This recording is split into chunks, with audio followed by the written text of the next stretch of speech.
Yes, two things here. One is a letter being sent out by Steve Jobs. You talked before you started that segment about the fact that he acknowledges the weight loss issues that we've all seen when Steve Jobs has appeared in public within the last year. He says that he has been losing weight, and up until now, or up until recently, that weight loss had been a mystery to him. But now going over some of the reasons in this letter that he has written, says the doctors think they found the reason for it, and they expect it'll take him until late spring to regain the weight and body mass. Now, that reason, according to Steve Jobs and his doctors, is this. He says that they cite a hormone imbalance that has been, to quote from his letter, robbing me of the proteins my body needs to be healthy. So again, Steve Jobs saying his doctors say he has a hormone imbalance, and that is the reason he's been losing weight, and they think that he can put this weight back on, and he will continue as Apple's CEO during his recovery. He says the remedy for nutritional problems is a simple one, and it's straightforward, and they've already begun the treatment for it. So on this news, looks like the Apple stock is actually jumping up a little bit in pre-market trading. We'll continue to follow that particular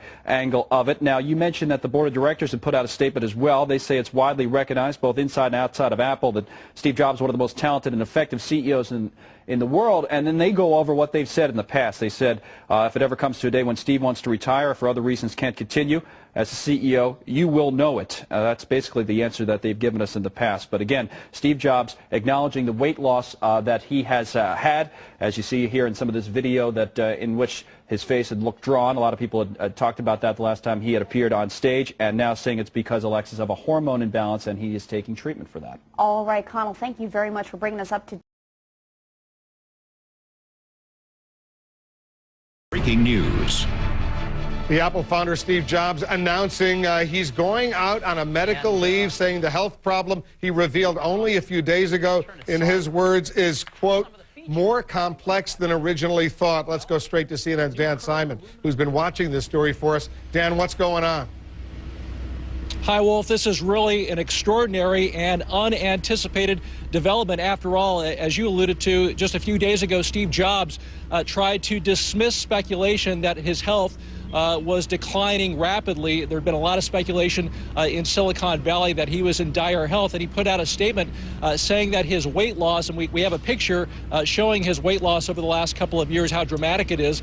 His statement said that his weight loss was attributed to a hormone deficiency, and basically said that was it. You got to remember, Jobs had pancreatic cancer in 2004, had part of his pancreas removed, so his health has always been a fragile issue among Apple faithful and Apple investors. Steve Jobs put out a statement just a short while ago. It reads in part, "Unfortunately, the curiosity over my personal health continues to be a distraction not only for me and my family, but everyone else at Apple as well.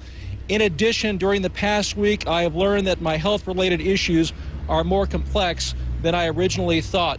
He doesn't really expand on that idea, Wolf. We do know that Steve Jobs, as I said, suffered a bout of cancer a couple of years ago. We don't know if, in fact, the cancer has returned, but the suggestion that he is taking a medical leave is certainly alarming, and so we'll just have to wait and see what comes out of this. Steve Jobs did not attend the Macworld conference last week. That was the keynote address, the famous keynote address that he always gives, was given by the Chief Marketing Officer, Phil Schiller. Back to you. Thanks for that. We wish him, of course, a speedy recovery. Steve Jobs, as many of you know, dropped out of college back in 1977. He co-founded Apple with Steve Wozniak. The company went public in 1980 with its stock debuting at $22 a share. Today it's trading in the mid-90s. Jobs was ousted from Apple back in 1985. Amid a power struggle and slumping profits, he returned to the company in 1996 and started a renaissance with the introduction of the iMac in 1998 and the iPod in 2001. A real genius. Let's hope for the best for Steve Jobs. Let's go to Jack.